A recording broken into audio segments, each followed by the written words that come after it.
Hey guys, so I'm here with Adam, one of Luis Marquez's favorite targets. Adam successfully had a restraining order placed on Luis, and the court hearing was Friday. Adam, what did Luis do to you?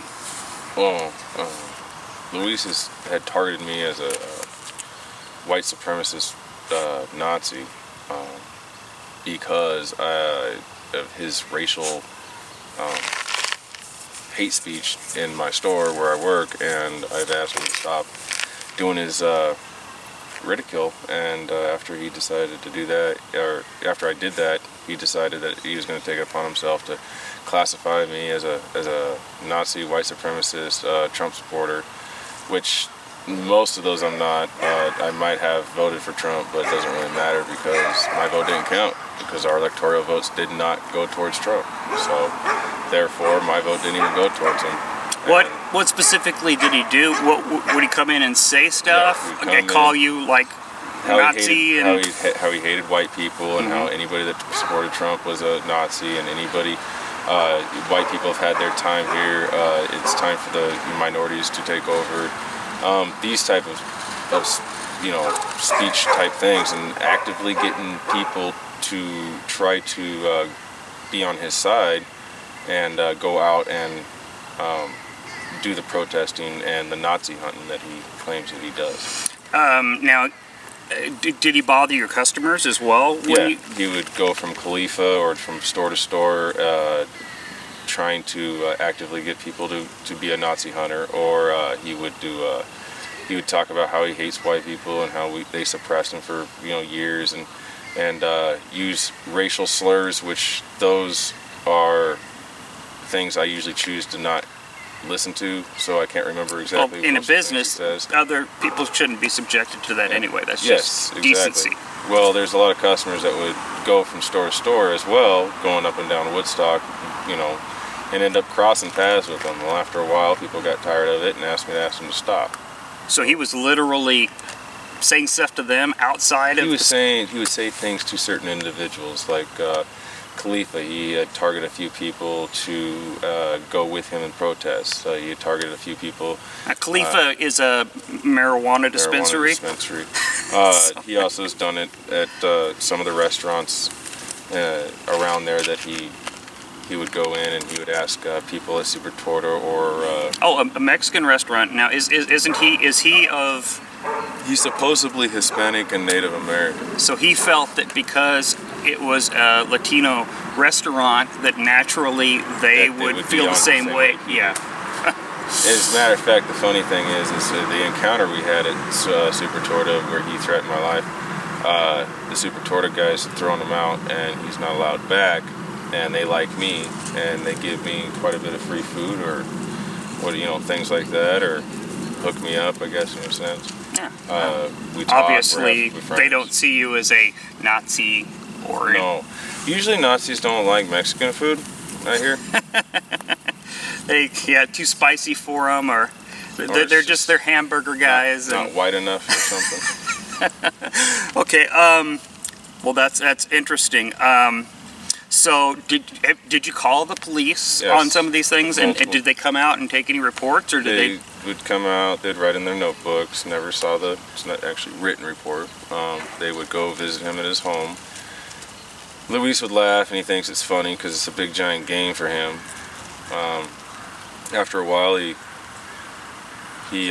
after the cops being called and him pissing off enough people in the community, he decided that he was going to start posting flyers and things online about me, following me around, taking my pictures, figuring out what I drive, where I stay, my schedule, my work hours. Stalking. So that's why you decided to get a restraining order. Yes. And now, did some other individuals get restraining orders as well? I've heard that that he had a few people that he's tried to. So you're not alone in this. He's obviously the only one. No. Yeah. Wow. So anyway, we'll fast forward. So this is the background what he was doing, And you know, I will say on my part that I can, right before May Day, he was at an event of the people that he deemed to be the white racists, and he got arrested in a pumpkin suit up there for basically assaulting and interfering with police and everything else. And then I believe it was 3 days later, after he was arrested there, then he was arrested downtown at the May Day rioting in downtown Portland for disorderly conduct 3 days later. So he's also been known to you know, burn American flags. Yes, I've seen that. He's smashed car windows, business windows. He's also stopped, you know, the flow of traffic.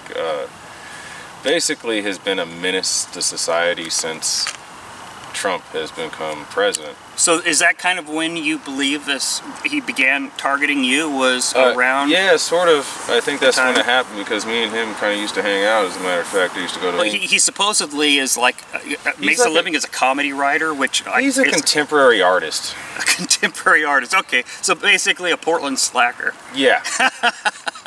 Okay.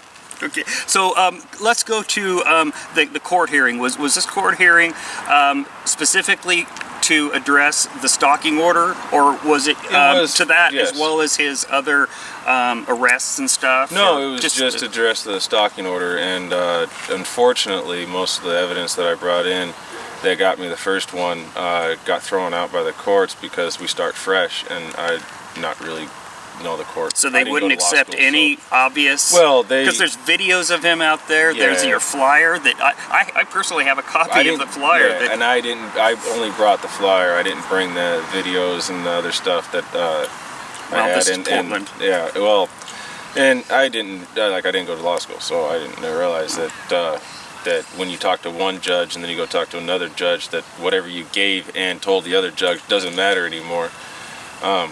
That kind of is a little disappointing in a judicial system. Well, you don't go in and defend yourself in court. The lawyers fight each other, and whoever the better lawyer is, and whoever the judge, you know, is in favor of, or has political. That's a big part of this. Yeah, if I'd have brought a lawyer, I'd have probably won. So it was just like a public defender type thing that was there? It was just me and him. Oh, okay. A one-on-one. And what really... He obviously has been through the courts numerous times. I mean, he has a lot of experience being in the courtroom. He knew he needed a little bit of stuff, and the stuff he brought were all lies. Basically, flyers that other people had posted about him. He said that I was part of it, or was the reason why it happened. People that took upon themselves to find out his location of his home and find out where he lives, and been basically what he would call stalking, I guess, or harassing. Or doxing. Or doxing, yeah. But no more than, I mean, it's not even close to what he was doing to me, and what other people that I've seen him do it to. If you don't agree with his opinions, you're a Nazi in his eyes.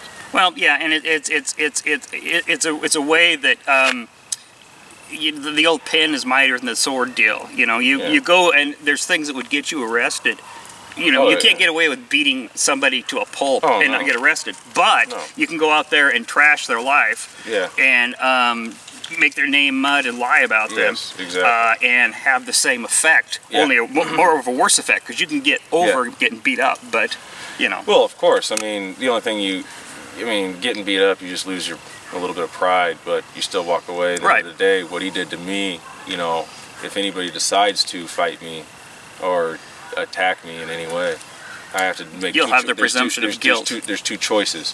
One, I have to defend myself, and that could end me in trouble. Two, I decide not to defend myself and then get me killed.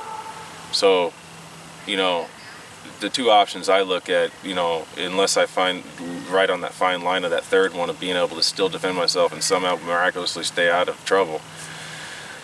You know, it's a very dangerous situation when somebody goes around and targets you on just because in spite, or just because he doesn't like you, or whatever the case may be. But when you go out and you bring it up to levels of calling people names that actually mean things, like you know, Nazi or white supremacist. Your family is German? We have German descent, yes. Yeah, so that should be like a hate crime. I mean, if somebody was to go and say to, you know, a gay person, you know, something horrible about them being I won't say anything, whatever, then that would be a hate crime and they'd be trotting that out. But it doesn't seem to apply to somebody of German descent. I mean, that's ridiculous. No, it doesn't. Yeah, I mean... Well, and not to mention that my family, most of our family that was in Germany at the time fled and came over to America, and the ones that did stay obviously loved their land, but they did not love Hitler. A lot of my family members that have died at Hitler's hand trying to go against him. Well, no, it's the way it is. Well, you know, that also, to me, I kind of see that in the way with the Trump, when people are putting a broad blanket over, say, the Trump supporters as being racist and nationalists. You know, you go back to Germany, how many Germans, when Hitler was, you know, reigning, and that didn't like him, that didn't support him, that died, got shot, and Frank hid people down there. I mean, that's an insult to all those people, just as an insult to here. So again, I have family members that actually visited Auschwitz, which is still open, and some of those places, and the god-awful, horrible, just unspeakable things that happened there is just beyond. And you know, it's scary to me. To me, when somebody accuses you of something like that, it's very serious. It's like walking up and saying you're a child molester. Well, you gotta consider the source, and the source really, if you actually look behind really what it's about. I mean, yeah, he can call me a Nazi and all he wants, but the whole fact is it's coming from somebody that literally is doing exactly what Nazis or individuals that are racist or other types of groups, he's just hiding behind a different name. Well, they call themselves anti-fascist, but what they are basically putting out is exactly. And the funny thing is if you're anti-fascist and you support Hillary, you've literally supported one of the biggest fascist people around in somebody America. that actually has done has done things. I mean, she's done nothing but, you know, she believes that the elites are, you know, stay at the top, that you know, you have to have a certain type of you know, amount of money or a certain type of amount of influence, or the way she is, you know, it's like you know, fascism is it's a class system. It's a class of people, yes, and they feel that they're higher class of people than anybody else around them. Hillary, Clinton, Bush, Obama, all these people feel like that. Trump hasn't even, you know, he knows he's better than you because of what he's done. Yeah, but he already has. But he doesn't throw it in your face or make you feel like you have to be him. Well, he also realized how he got to that point. Yeah. He didn't have to do it by doing what you're specifically saying. Yeah. He built up his business with his people and everything else, and now he's trying to get some of that back to them because he knows what it's done for him. And Luis is playing right into that. He's playing right into it. And I mean, you can't sit there and the people that are actually down there doing those things and what Luis is doing and his little friends and all that, those actions that they're doing are completely against of what they first off are saying that they stand for, and secondly, it's really anti-American, and if you really burning a flag to me is anti-American. It is, and not giving your president a chance is anti-American, and not giving anybody that wants to be a president a chance. My thing to people is if you're going to go out there and you're going to protest and you're going to scream, you're going to kick and cry and yell and cause people problems, you really need to make sure that you're the one voting, and you're the one voting the right way, the way you believe, before you go out there accusing people, before you go out there and trying to force your opinion onto somebody. If you don't want Trump to be president, and I find out you didn't vote, and your ass is down there burning flags and stopping people from getting to work that are American, or torching their cars, or burning businesses, I find that's just wrong. Well, you know, now, you have no right to be here in America. There was, what, 50% of these ANTIFA people that do not vote. So they're down there disrupting your traffic, disrupting your businesses, causing you problems, doing all these things because all it costs him is $25, or follow the other group that already paid the $25 to go around and cause problems because they are not happy with what happened with the vote that honestly none of us had any control over other than the ones that actually did vote. Okay, and apparently the ones that did vote decided to vote that way. What do you believe? You said it was pretty much around the election that he did this whole character change and became belligerent. Do you believe it's because of the outcome, or do you believe that he was getting paid maybe, or in a cult-like movement or whatever, or do you maybe believe that he had other problems and the police might be using him as an informant? I mean, what are your thoughts on why he, because you said you were friends with him before or knew him. What do you think changed and made him do all this? My thoughts on that, I believe that he's a very weak-minded individual, and I believe that that he has his beliefs, his own personal beliefs, and I think that with this group, or the friends he has chosen to be around, has influenced him, and since he's so easily manipulated, that they decided to do this protest because of the Trump thing, and or the first election, or in the beginning, the first protest. When they did that, I think what that did was set off a euphoria, or whatever they call that, where you get high when you do something and it makes you feel good. See, I mean, you think maybe that, I know that he was supposedly had a place of a little bit of responsibility within the group where people had to answer to him. So it might have... Well, yeah, but you... I mean, not like the group leader, but I mean maybe in charge of going out and find... You said he went into these places and tried to recruit people. And well, yeah, I saw that from quite a few of their groups. But did he say, I was going to kill you? He says, I'm killing you. As soon as my court date's done, I'm killing you. Your life is done. You're done. You're fucked up. This court date that you... No. Oh, a previous one. The previous one, the September one that he's going to... Oh, he's got... He says in September is when my life is done. When he's done with the September date. Well, I guess we'll just have to see what's going on. I called his bluff and I said, well, why don't you just do it now? And he pulled out a mace and a nightstick, started walking 2 steps towards me. And I said, cool. And I started walking right to him and kind of scurried like a little rat into his house. Personally, I don't see that with the anti-fascists.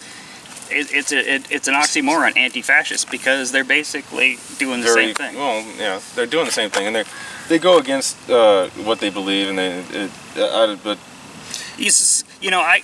so maybe it's more of a clique, an extreme clique. Like in high school, you had this group and that group was permanently the losers, and this group was the winners. But, once you got out of high school, it didn't matter. You were on your own. You did for yourself. We're all friends on Facebook now. But you would think that these people would learn by now. They aren't in high school anymore. No. And it does have serious implications. When you go and you create $1 million in damage to a city, and the taxpayers have to pay that back, and businesses are ruined, and windows smashed, everything else, things on fire, and the police out there risking themselves, that's a real thing. That's not just high school, calling somebody whatever. That's the real. And that's a real thing. It's life. I don't understand it.